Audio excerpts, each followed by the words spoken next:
Εδώ είμαστε, επιστρέψαμε. Λοιπόν, Μαρία, για κάνε την εισαγωγή. Εσύ θέλω να μας προαναγγείλεις την Χρύσα Ψωμιάδου. Τη Χρύσα Ψωμιάδου, λοιπόν. Η Χρύσα Ψωμιάδου είναι φίλη από Θεσσαλονίκη. Έχει βασικά είναι δασκάλα χορού. Αλλά νομίζω κάνει τα πάντα. Κάνει μπαλέτο, κλασικό μπαλέτο σίγουρα. Οπότε, εντάξει, αλλά και modern dance, έχουν διάφορες. Ναι. Διάφορους χώρους. Εκεί έχουμε συμμετέχει μαζί και σε μια θεατρική παράσταση που την ανέβασε η Χρύσα πριν 3 χρόνια, το Συντετρέλα.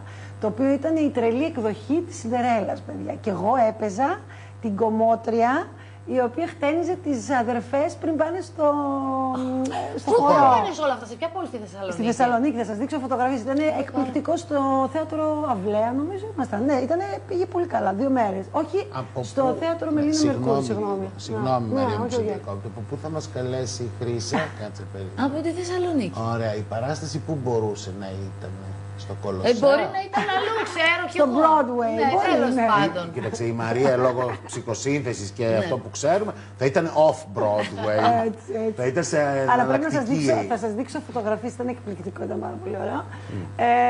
Οπότε εκεί έτσι ήρθαμε και πιο κοντά με τη Χρύσα. Γνωριζόμαστε χρόνια, αλλά η Χρύσα το έχει εξελίξει το κομμάτι αυτό, διότι και σαν μαμά 4 παιδιών, έτσι, που άμα τη δείτε ούτε καν πάει το μυαλό σας ότι έχει 4 παιδιά. Την ενδιαφέρει πάρα πολύ να αλλάξει το σχολικό σύστημα στην Ελλάδα, το εκπαιδευτικό τέλος πάντων, να το κάνει πιο παιδοκεντρικό. Πιο παιδοκεντρικό, πιο φαν, πιο σύγχρονο, διαδραστικό και επειδή είναι και NLP practitioner, κάνει δηλαδή αυτόν τον νευροκολουσικό προγραμματισμό. Συνδύασε τώρα λοιπόν τις τέχνες μαζί με αυτό και έχει βγάλει ένα πρόγραμμα το οποίο επίσης βραβεύτηκε και θα μας πει, γι' αυτό κέρδισε το βραβείο την περασμένη χρονιά. Ωραία, να μας πει για αυτό το πρόγραμμα λοιπόν. Και είναι εκπληκτικό και πάρα πολύ όμορφο, διότι έχει εγκριθεί και από το Υπουργείο Παιδείας. Δηλαδή είναι ένα πρόγραμμα το οποίο είναι έτοιμο, θέλουμε να πάει στα σχολεία και αυτή τη στιγμή, όπως πάντα στην Ελλάδα, κολλάει στη χρηματοδότηση. Οπότε πάμε λίγο να δούμε πώς θα μπορούσε να γίνει, ρε παιδιά, αυτό. Γιατί αυτά πρέπει να γίνονται. Μα πάντα στην Ελλάδα. Χρύσα, καλησπέρα. Αχ, ναι, πρέπει να βγάλουμε και τη Χρύσα. Καλησπέρα, μας ακούς? Να αρχίσουμε εμείς. Γεια σας, μ' ακούτε? Ναι, σας ακούμε μια χαρά. Λίγο τη φωτογραφία της Χρύσας, παρακαλώ. Μπράβο, για να είναι στην παρέα μας. Καλησπέρα, Δήμητρα και Γιώργο. Καλησπέρα. Μαρία, θέλω αυτές τις φωτογραφίες κι εγώ για να θυμηθώ την φάση της Συντετρέλα. Εννοείται. Ναι, μια τρέλα ήταν η Συντετρέλα. Αλλά τώρα να σας πω για το πρόγραμμα, όπως σας τα είπε πολύ ωραία η Μαρία πριν. Ναι, πραγματικά πιστεύω σε μια μάθηση η οποία πρέπει να γίνεται με πιο βιωματικό τρόπο. Επομένως, δημιούργησα αυτό το εκπαιδευτικό πρόγραμμα, το Create and Act. Έχω κάνει τώρα μια προσαρμογή για τα σχολεία. Το πρόγραμμα έχει επιχορηγηθεί 2 φορές από το Υπουργείο Πολιτισμού και τώρα έχει πάρει και την έγκριση από το Υπουργείο Παιδείας σαν εκπαιδευτικό πρόγραμμα για να μπαίνει σε σχολεία. Ωστόσο, αυτό που είπε και η Μαρία, υπάρχει ένα κενό μεταξύ του Υπουργείου Παιδείας και του προγράμματος, διότι απαγορεύονται από το Μάιο του 2023, το πρόγραμμα παρέχεται δωρεάν στα παιδιά, που είναι πολύ εύλογο αυτό. Απλά απαγορεύονται οι διαφημίσεις, έμεσες, άμεσες κτλ. Και δεν υπάρχει κάποια πρόβλεψη σχετικά με το πώς αυτό το πρόγραμμα θα μπορούσε να πηγαίνει στα σχολεία και να αμείβονται αυτά τα άτομα που δουλεύουν πίσω από αυτό. Επομένως, τώρα είμαι σε μια φάση που έχω κάνει ένα crowdfunding στην πλατφόρμα Give and Found και ο σκοπός είναι να μαζέψω τα χρήματα για να πάω σε ακόμη 6 σχολεία. Έχω πάει ήδη σε 6 σχολεία με τα χρήματα από το Υπουργείο Πολιτισμού. Με ακούτε, ελπίζω, Εννοείται, δεν θέλουμε να σε διακόψουμε. Με τεράστια προσοχή. Γιατί σας πήρα μονότερμα και νομίζω ότι μιλάω μόνη μου. Μα είναι πολύ ενδιαφέροντα όλα και είναι σαν να μην έχεις μιλήσει καθόλου. Για συνέχιση. Ναι, έχω πάει ήδη σε 6 σχολεία με χρήματα από το Υπουργείο Πολιτισμού. Ωστόσο το πρόγραμμα έχει επιχορηγηθεί, έχει εγκριθεί για 2 χρόνια. Και θα ήθελα κάπως να κινηθεί με έναν τρόπο αυτό, επειδή εγώ δεν μπορώ να προσεγγίσω τους χορηγούς Εκτός αν θέλει κάποιος να γίνει χορηγός χωρίς να εμφανιστεί πουθενά, δεν ξέρω. Κάπως να πηγαίνω σε 6 σχολεία. Έχω κάνει ένα προγραμματισμό αυτά τα 2 χρόνια και στόχος είναι να πάω σε 24 σχολεία. Δηλαδή με βάση τις γιορτές και τις εκδρομές που κάνουν τα σχολεία. Ανά 3μηνο, 4μηνο περίπου. Οι φορές που μπορώ να πάω είναι ανά 4 μήνες σε 6 σχολεία περίπου. Ωραία. Ανά 3 μήνες δηλαδή, και μετά είναι οι γιορτές Χριστούγεννα, Πάσχα, αυτά τα έχω βγάλει. Οπότε τα 2 χρόνια να πάω σε 24 σχολεία. Έχω πάει σε 6. Πάρα πολύ ωραία. Μακάρι, στο ευχόμαστε εννοείται. Θέλω να μου απαντήσει 2 πράγματα. Πρώτα απ' όλα, αυτό το πρόγραμμα που έχεις δημιουργήσει εσύ, τι ακριβώς περιλαμβάνει για να το καταλάβουμε λίγο εμείς? Και δεύτερη ερώτηση μετά, ποια ήταν η αποδοχή και η ανταπόκριση των παιδιών σε αυτά τα ίδια 6 σχολεία που έχεις πάει? Πρώτα μίλησέ μας για το πρόγραμμα στην ουσία, τι περιλαμβάνει ακριβώς? Ωραία. Όπως το είπε πολύ σωστά και η Μαρία, εγώ είμαι Art Educator και NLP Master Coach. Επομένως, συνδύασα τις γνώσεις μου. Είμαι και μεταπτυχιακή φοιτήτρια παραστατικών τεχνών. Επομένως, το πρόγραμμα συνδυάζει ακριβώς αυτό που είμαι. Δηλαδή, έχω συνδυάσει το NLP με τις παραστατικές τέχνες και τα εικαστικά. Να σε ρωτήσω, Τι δηλαδή, σημαίνει αυτό? Ναι, στην πράξη δηλαδή, δημιουργείς με τα παιδιά μια κατάσταση στην οποία εμπλέκεται και η τέχνη. Τώρα αυτή μπορεί να είναι είτε η δραματουργία, είτε η μουσική, είτε ο χορός. Και Σωστά. μέσα σε αυτήν βάζεις μόνο θετικές εκφράσεις. Κάτι τέτοιο. Όχι. Για πες μας. Καταρχάς, εγώ όταν έκανα το NLP, την εκπαίδευσή μου στο NLP, είχα πει ότι αυτό θα πρέπει να το μαθαίνουμε στο σχολείο, γιατί αν το ξέραμε όλο αυτό πώς λειτουργεί και με βάση τα γλωσσικά μοτίβο και με βάση τις διάφορες σκέψεις, συνάψεις που κάνει ο εγκέφαλός μας, θα είχαμε προσπεράσει πάρα πολλά τροχοπέδια στην πορεία της ζωής μας. Επομένως, για κάποιο λόγο δεν γίνεται αυτό στην εκπαίδευση, δεν πειράζει, τώρα ελπίζω να το πάω εγώ. Ουσιαστικά τα παιδιά μέσα από το NLP, εγώ τους δίνω κάποια εργαλεία, τους μεταφέρω κάποια εργαλεία από το NLP, που τους είναι χρήσιμα και τα κουβαλάνε μετέπειτα στη ζωή τους, μπορούν να τα χρησιμοποιήσουν σε οποιοδήποτε πλαίσιο, οποιαδήποτε στιγμή. Θα σας δώσω και ένα παράδειγμα. Απλά τους τα μεταφέρω μέσω των τεχνών, δηλαδή πιο βιωματικά, για να καλύψω όλα τα μαθησιακά προφίλ των παιδιών. Επομένως, ένα παράδειγμα είναι, ας πούμε, κάνουμε κάποιες κινητικές ασκήσεις στην αρχή. Είναι όλα βιωματικά, διαδραστικά, όπως το είπαμε, όπου τα παιδιά δουλεύουν σε ζευγάρια, σε καθρέφτες, και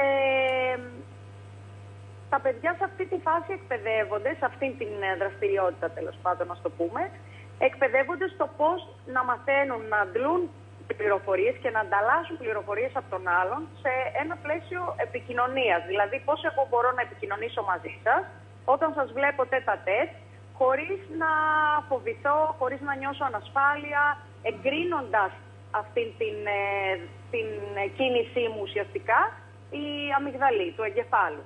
Γιατί αν νιώσω ασφάλεια σε αυτό το κομμάτι, τότε η επικοινωνία μου μαζί σας θα γίνει πιο εύκολη, θα γίνει πιο ομαλή. Να νιώσουμε ότι μιλάμε στο ίδιο... την ίδια γλώσσα. Την ίδια γλώσσα, σωστά. Μ' ακούτε, γιατί πάει και το... Βέβαια, βέβαια. Ναι, προσπαθούμε να καταλάβουμε, να κλέψουμε κι εμείς λίγο αυτή τη μαγεία του... Οπότε... Δυστυχώς όταν ήμασταν παιδιά δεν υπήρχαν αυτά. Ναι. Μπράβο, ναι, σωστό και αυτό. Και ας πούμε μια άλλη άσκηση μπορεί να αποτυπώσουμε μια εικόνα επιθυμητή, μια εικόνα μη επιθυμητή.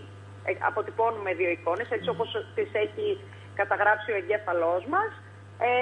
Με βάση μπορεί να είναι μια φαντασιακή κατάσταση, δηλαδή να μην έχει γίνει, να μην έχει συμβεί σε εμάς, αλλά και μπορεί και κάποιο παιδάκι να κάνει κάτι που έχει συμβεί στη ζωή του, είναι βιωματικό. Εκεί μεταφέρω στα παιδιά το εργαλείο του NLP από τα submodalities, το οποίο είναι τα εφέ που βάζει ο εγκέφαλος σε κάθε εικόνα που προσλαμβάνει και τη στιγμή που την επεξεργάζεται. Και ουσιαστικά τι κάνουμε, δανειζόμαστε κάποια στοιχεία από την επιθυμητή εικόνα, από αυτό που μας αρέσει πάρα πολύ και το έχει βιώσει το σώμα μας ή μπορεί να το φανταστεί. Ναι. Και χρησιμοποιούμε όποια από αυτά τα εφέ θέλουμε στην αρνητική εικόνα. Εκεί η αρνητική εικόνα ουσιαστικά αλλάζει η αίσθησή της, γιατί δεν είναι ακριβώς αυτό που βλέπαμε πριν, έχει αλλάξει κάτι. Οπότε μας μετακινεί με έναν τρόπο να δούμε ο καθένας σε ό,τι στάδιο και σε ό,τι ποσοστό βρίσκεται. Μέχρι τώρα μου έχει συμβεί, όλοι μετακινούνται, δηλαδή όταν σε μια κλίμακα που τους ρωτάω στα παιδιά από το 1 μέχρι το 10, στην αρχή, ξέρω εγώ, μπορεί η εικόνα να ήταν 10, δηλαδή να ήταν ό,τι χειρότερο, να μην μπορούσαν να θέλουν να το διώξουν από το μυαλό τους κτλ. Συνήθως το 70-80% των παιδιών μου απαντάνε ναι, ότι έχει μετακινηθεί, έχει αλλάξει μέσα μου η αίσθηση, έχει πάει στο 7, στο 6, στο 5. Χρύσα, αυτό θα μπορούσε να λειτουργήσει και σε έναν ενήλικα ο οποίος έχει ένα παιδικό τραύμα, μια παιδική τραυματική εμπειρία.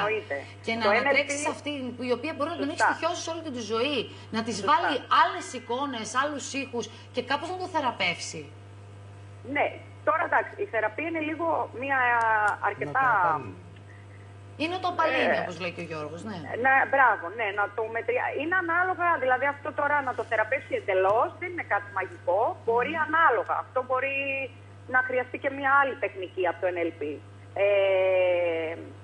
Γιατί στο τραύμα... Αυτό όμως και στο NLP, όπως έχουμε συζητήσει και μαζί, είναι η επανάληψη. Δηλαδή, όταν πλέον έχεις μια άλλη αίσθηση για μια συγκεκριμένη εικόνα, μετά υπάρχουν διάφορες τεχνικές, όπως συγκεκριμένοι άγκυρες, κάθε τεχνική τα λέει διαφορετικά. Ναι. Που μετά με τα παιδιά δουλεύουμε και άγκυρες, σωστά. Μπράβο, και που μετά η σύναψη για να μπορέσει να αλλάξει και να δυναμώσει και από εκεί που ήταν, ξέρω εγώ, στο 10, να πάει στο 0, γιατί αν μιλάμε για πλήρη θεραπεία, σημαίνει να μην το έχω καθόλου άλλο αυτό το συναίσθημα. Μπράβο. Είναι εφικτό, αλλά θέλει επανάληψη. Είναι αυτό που λέμε και πολλές φορές, ότι είναι ξανά, είναι σαν ένα γυμναστήριο του νου. Και κάποια στιγμή όμως ότι είναι εφικτό, Χρύσα, σίγουρα και εσύ το έχεις δει ότι είναι εφικτό, απλά θέλει δουλειά. Δηλαδή δεν είναι ένα μαγικό ραβδί ότι... το έκανα μία φορά. Κοίτα, ο καθένας το τραύμα, όπως λέμε, που έχει μια άλλη τεχνική που το δουλεύουμε στο NLP και είναι το timeline αυτό, δημιουργεί από την πυροδότηση, ας πούμε, από την αρχική του φάση, καθώς επαναλαμβάνεται στη ζωή μας, γιατί αν δεν το δεις και δεν το μετουσιώσεις, αυτό ξανασου έρχεται σε άλλα πλαίσια, μπορεί το ίδιο ξανά.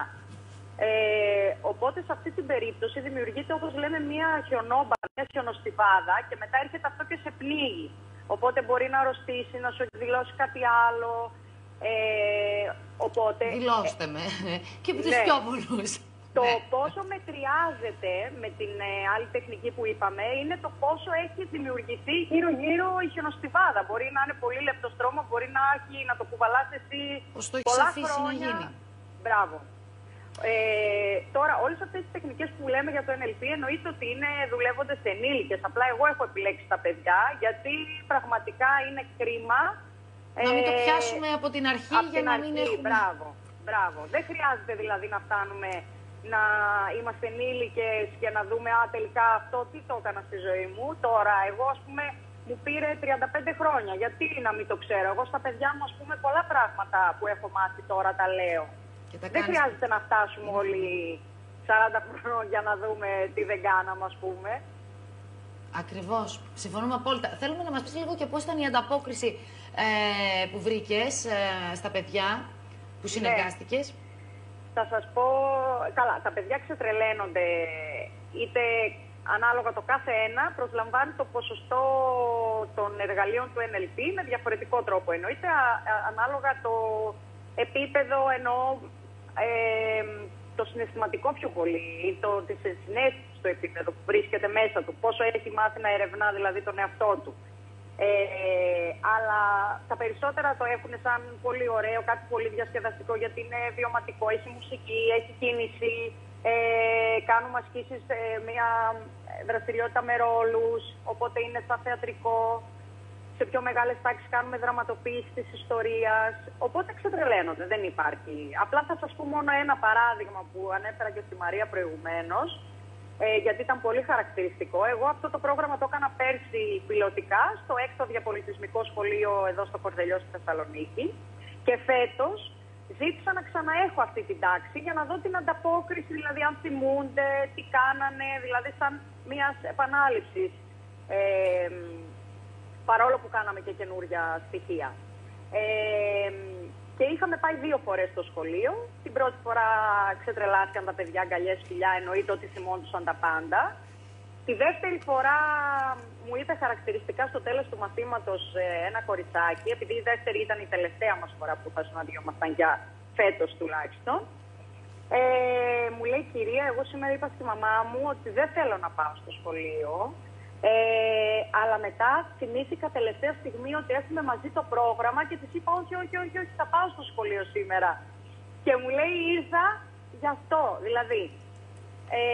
Όταν ένα παιδί, και ξέρω και από τα δικά μου, συνέχεια όλα τα παιδιά, τα περισσότερα τέλος πάντων, λένε δεν θέλω να πάω σχολείο, δεν θέλω να πάω σχολείο. Και πώς λειτουργήσε σαν κίνητρο και σαν ερέθισμα το να έρθει ένα παιδί στο σχολείο, γιατί έτσι έπρεπε να είναι το σχολείο, τουλάχιστον στο δικό μου μυαλό, να θέλουν τα παιδιά να πάνε σχολείο, να περνάνε καλά, να μαθαίνουν πράγματα ταυτόχρονα, να εξελίσσονται σαν άνθρωποι, σαν οντότητες και όχι να μαθαίνουν παπαγαλία και απ' έξω 3 και 3, 3 επί 3. Εντάξει, πέρα από αυτό και κάτι άλλο όμως, γιατί βλέπουμε ότι αυτό δεν έχει οδηγήσει και πάρα πολύ την κοινωνία μας συλλογικά σε ένα άλλο επίπεδο. Δηλαδή, κάπως να το εξελίξουμε και αυτό το κομμάτι, γιατί είναι μαζί σας, ναι. Και σε αυτό το πλαίσιο, εμένα, επειδή και εγώ έχω παιδί που πάει στο δημοτικό, μου φαίνεται αδιανόητο πόσες ώρες μπορεί να διαθέσουν σε κάτι το οποίο μπορεί να είναι όχι τόσο ουσιώδες όσο η ψυχολογία των παιδιών. Δηλαδή και εγώ πρεσβεύω εδώ και χρόνια, λέω ότι πρέπει να μπει μάθημα αυτοβελτίωσης, είτε με την ανάγνωση ειδικών παραμυθιών που είναι ειδικά για παιδιά και έχουν να κάνουν με το συναίσθημά τους, με τη διαχείριση των αρνητικών συναισθημάτων, τη διαχείριση αρνητικών καταστάσεων και μέσα σε αυτό να μπει ένα πλαίσιο ειδικών ανθρώπων όπως εσείς, όπως παιδοψυχολόγοι και να υπάρχει ένα 2ωρο τη βδομάδα, ρε παιδί μου. Και να έχουμε μια τέτοια προσέγγιση στα παιδιά. Αν θέλουμε η κοινωνία μας να αλλάξει, και όχι απλά να κάνει εργαστήριο δεξιοτήτων για 5η ώρα μέσα στη βδομάδα. Βλέπω αυτό το πρόγραμμα, εργαστήριο δεξιοτήτων. Για μένα θα έπρεπε όλα τα μαθήματα να γίνονται βασισμένα πάνω σε αυτό το πλαίσιο. Δηλαδή όλα τα μαθήματα. Γιατί δεν μπορεί η ιστορία να γίνει με βάση την αυτοβελτίωση και την αυτογνωσία ακόμα και στα παιδιά. Η γλώσσα, τα μαθηματικά δεν μπορούν να γίνουν βιωματικά, δεν μπορούν να γίνουν με παραδείγματα τα οποία βάζουν τα παιδιά να προβληματιστούν πραγματικά και όχι να μάθουν κάτι παπαγαλία. Γιατί είδαμε ότι αυτό το παπαγαλία δεν λειτουργήσε. Θέλω να πω ότι υπάρχει μια βέβαια εκπαιδευτική νέα γενιά. Εμένα η κόρη μου έχει τη χαρά να έχει μια νέα κοπέλα δασκάλα φέτος και κάνει όντως τα πιο πολλά μαθήματα με μια τέτοια προσέγγιση. Αλλά δεν είναι η γραμμή του Υπουργείου, εννοείται. Δεν βοηθάει καθόλου η γραμμή του Υπουργείου. Η γραμμή του Υπουργείου, ναι. Γι' αυτό λέω κάτι που να μπει έως υποχρεωτικό, ούτως ώστε ακόμα και οι δάσκαλοι παλαιάς γενιάς, που είναι τελείως εκτός από όλο αυτό, οι πιο πολλοί, όχι όλοι, υπάρχουν φωτεινές εξαιρέσεις, να είναι αναγκασμένοι να μπουν σε μια τέτοια γραμμή. Εγώ θα το ήθελα πάρα πολύ και θα το έχω πει και στο Σύλλογο Γονέων μας, να μπαίνει κάθε εβδομάδα ένας συγγραφέας, ένας παιδοψυχολόγος και να μιλάει για το συναίσθημα και για τη διαχείριση. Αυτό που γίνεται μόνο σε ατομικό επίπεδο, δηλαδή και τέλος πάντων στη διεύθυνση του σχολείου, αν αυτοί και εμάς το δικό μας το σχολείο ευτυχώς καλούν συνέχεια διατροφολόγους, ψυχολόγους έχει έρθει πρωταθλήτρια που είναι... ποια είναι η πρωταθλήτρια που είναι η Ανθή Καραγιάννη, που έχει έρθει και τους έχει μιλήσει, το οποίο έχει να κάνει με το πώς κυνηγάς τα όνειρά σου και όλο αυτό το κομμάτι, το να υπάρχουν δηλαδή τέτοιες ιστορίες και να τις ακούνε τα παιδιά, δεν είναι ότι χάνουν χρόνο από το μάθημα. Αυτό ακριβώς. Γιατί πολλές φορές παρουσιάζεται κάπως έτσι, ότι ξέρεις δεν προλαβαίνουμε την ύλη. Μα η ύλη είναι σημαντικό ή το αποτέλεσμα που θέλουμε να έχουμε στο τέλος της χρονιάς για τα παιδιά μας? Και μετά, κυρία Ψωμιάδου, βλέπουμε ταυτόχρονα τι γίνεται ειδικά τον τελευταίο καιρό με το θέμα του bullying. Και ταυτόχρονα αποσιωπούν όλοι οι θύνοντες την κατάσταση και δεν υπάρχει λύση. Δεν θέλουμε απλά να τιμωρούμε το παιδί που και αυτό για να κάνει bullying, ποιος ξέρει τι έχει περάσει. Εντάξει, μπορεί βέβαια και εγώ πρεσβεύω ότι και κάποιοι χαρακτήρες δεν είναι και τόσο καλοί, τέλος πάντων. Αλλά η λύση είστε εσείς. Η λύση είναι εκεί, είναι η ρίζα του προβλήματος πρέπει να λυθεί. Μακάρι σε αυτό μας το Λόψυχα να πάει κατευχήν όλο το πρόγραμμα που έχετε ονειρευτεί. Μακάρι, γιατί είναι πολύ σημαντικό να ωφεληθούν όλο και περισσότερα παιδιά σε όλα τα μέρη και να πάει, δεν ξέρω, παντού εύχομαι. Επειδή η μαμά μου είναι εκπαιδευτικός, σε σύνταξη βέβαια, ξέρω ότι υπάρχει σε κάθε σχολείο και θεσπιστεί από το Υπουργείο επιτροπή διαχείρισης του θέμα bullying. Θα έπρεπε να έχει κάθε σχολείο με τέτοιου είδους επιτροπή. Μα το θέμα είναι να κάνουμε τέτοιου είδους επιτροπή ή να προσπαθήσουμε να βοηθήσουμε τα παιδιά εξ αρχής να μην φτάσουμε σε αυτό το σημείο. Και αυτός είναι ο μόνος τρόπος. Παιδιά, νομίζω ότι το bullying είναι ένα θέμα το οποίο τα παιδιά δεν ευθύνονται σε καμία περίπτωση.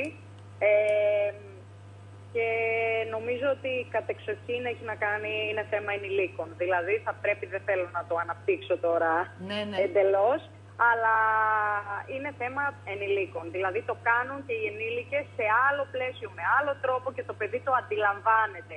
Δεν μπορείς να του το πεις μην το κάνεις αυτό έτσι όπως το κάνεις στο σχολείο, ενώ κάνεις εσύ το ίδιο σε άλλο πράγμα. Δηλαδή τώρα δεν θέλω να επεκταθώ, αλλά θέλω να πω με έναν τρόπο. Θέλω να πω ότι με έναν τρόπο γίνεται. Το κάνουμε όλοι οι ενήλικες. Δηλαδή πρέπει να σταματήσει από τους ενήλικες για να πάρουν αυτή την κατεύθυνση και τα παιδιά. Ναι. Δεν μπορεί το παιδί να σου πει «Α, εντάξει, εγώ ξέρω τώρα να επικοινωνώ με τον συμμαθητή μου και να βλέπει, ξέρω εγώ, τη μαμά του ή τον παπά του να κράζει τον άλλον». Γιατί και αυτό bullying είναι. Μα δεν ξέρω αν έχετε έρθει ποτέ σε επαφή με κάποιο γονέα που να έχει δημιουργήσει το παιδί του πρόβλημα. Τις πιο πολλές περιπτώσεις θεωρώ ότι δεν βρίσκεις άκρη ούτε με τον γονέα. Ναι, εγώ έχω 4 παιδιά που έχουν υποστεί bullying, τα 2 από τα 4 τουλάχιστον στο σχολείο, βασικά και τα 3 και τα 4, γιατί θεωρούνται λίγο διαφορετικά παιδιά. Οπότε το ξέρω βιωματικά αυτό που σας λέω, από συνομιλίες στο Viber μαμάδων. Δηλαδή ήμουνα παρούσα σε τέτοιες προσλαμβάνουσες. Επομένως δεν μπορώ να πω εγώ στο παιδί της μαμάς γιατί κάνεις bullying ενώ η ίδια η μαμά, ξέρω εγώ, δεν καλεί τα παιδάκια στο πάρτι. Λέω τώρα ένα παράδειγμα, έτσι. Εννοείται. Εγώ έχει τύχει να ρωτήσω μαμά για ποιο λόγο απέκλεισες μόνο την κόρη μου από το πάρτι, μήπως έγινε κάποιο λάθος. Αποκλείστηκε η κόρη μου από ένα πάρτι πριν 5 χρόνια. Ναι, αυτά είναι γελιότητες, όπως καταλαβαίνετε. Ναι, και μου απαντάει η ίδια η μαμά, δεν ήθελε η κόρη μου να την καλέσει. Λέω, το σέβομαι αυτό, αλλά εσείς το παιδί σας δεν του είπατε ότι πώς μπορεί να νιώθει ένα άλλο παιδάκι όταν δεν το καλούν. Αυτό, μπράβο, ναι, η κόρη σας λέει δεν του έδωσε ένα γλυφιτζούρι, την είπε ότι θα τη δώσει ένα γλυφιτζούρι και δεν της το έδωσε και γι' αυτό θεώρησε ότι πρέπει έτσι. Που παίζανε την επόμενη μέρα παίζανε μαζί. Αλλά όταν η μητέρα η ίδια έχει το θράσος να μου απαντήσει αυτό. Δηλαδή, τι να πω. Μα ο γονιός ναι. Από εκεί ξεκινάνε. Λέω κι εγώ στο παιδί μου, κομμένα αυτά τα άτομα, παιδί μου, όσο μπορείς. Έτσι είναι η κοινωνία. Τι να κάνουμε, πρέπει να προστατεύουμε κι εμείς τα παιδιά μας κατά κάποιο τρόπο. Πολύ σωστά πριν καιρό μας είχε πει η Μαρία που συζητούσαμε για παιδιά, ότι τα παιδιά παρατηρούν, δεν ακούν. Ναι. Δηλαδή υπάρχει μεγάλη αλήθεια σε αυτό. Ότι δεν μπορείς να δημιουργείς μια παραβατική συμπεριφορά και να έρχεσαι στο σχολείο η μαμά και να πει «Ναι, παιδί μου, δεν πρέπει να το κάνεις αυτό», ενώ την ίδια ώρα που θα μπείτε στο αυτοκίνητο θα βρίζεις. Δεν γίνεται το παιδί σου να μην βρίσει όταν θα ακούει εσένα να βρίζεις, ή ακόμα και τους γονείς να μιλάνε μεταξύ τους απέσια ο ένας τον άλλον. Που εμείς ως μεγάλοι δεν το αντιλαμβανόμαστε. Ότι π.χ. να προσβάλλουν τον άλλον, λένε «Μωρέ, και τι έγινε, σιγά μωρό είναι, θα αντέξει». Δεν αντέχουν όλοι οι άνθρωποι. Και πόσο μάλλον τα παιδιά όταν ζουν τέτοιες καταστάσεις. Να υπενθυμίσουμε λίγο πώς λέγεται το πρόγραμμα το οποίο έχετε δημιουργήσει και πώς μπορεί κάποιος να επικοινωνήσει μαζί σας για να, αν θέλει, οι ενδιαφερόμενοι. Ναι, Create and Act λέγεται το πρόγραμμα, School Edition, και μπορεί να κάνει δωρεά. Το ελάχιστο βέβαια που τώρα που το είδα στην πλατφόρμα είναι 5 ευρώ που μπορεί να πάρει το σύστημα. Είναι give and found, δηλαδή εκεί. Τώρα εμένα μπορεί να με βρει στο Facebook, στο Instagram, LinkedIn, όπου με το όνομά μου. Χρύσα Ψωμιάδου. Χρύσα Ψωμιάδου ή The Individuals. The Individual. Individual. Όχι individuals. Ναι, όχι, έχει... Μία παράφραση. Individual, έχει, ναι, μία... Ωραία. Ένα παιχνίδι. Σας ευχαριστούμε πάρα πολύ και θα ήθελα κάποια στιγμή να τα λέγαμε και από κοντά. Αν έρθετε εδώ Καβάλα να δείτε τη Μαρία κάποια στιγμή. Να κάνετε και ένα ωραίο workshop με ενήλικες να έρθουμε κι εμείς, γιατί καλά τα παιδάκια, αλλά κι εμείς έχουμε θέματα. Αυτό θα ήταν πάρα πολύ ωραίο. Ξέρω, όταν έπαιρνα συνέντευξη από όποιος διάσημος ερχόταν τον έπαιρνα συνέντευξη, μου λέγανε σχεδόν όλοι οι Αθηναίοι ότι εννοείται ότι πηγαίνουμε σε σεμινάρια NLP και θα δεις μέσα τα μεγαλύτερα ονόματα. Μου είπε τα top ονόματα. Ωραία, Χρύσα, αυτό μπορούμε να το οργανώσουμε. Να κάνουμε μαζί ένα... Με ένα workshop, ας το πούμε. NLP... Εμείς είμαστε εδώ οι πρώτοι που θα συμμετέχουμε. Ναι, εμείς συμμετέχουμε. Τέλεια, τέλεια. Και θα μπορούσαμε να το προωθήσουμε. Ωραία. Σας ευχαριστούμε πολύ. Καλή συνέχεια. Χαίρομαι, παιδιά. Τέλεια. Φιλάκια. Ciao. Καλή συνέχεια. Γεια, γεια. Παιδιά,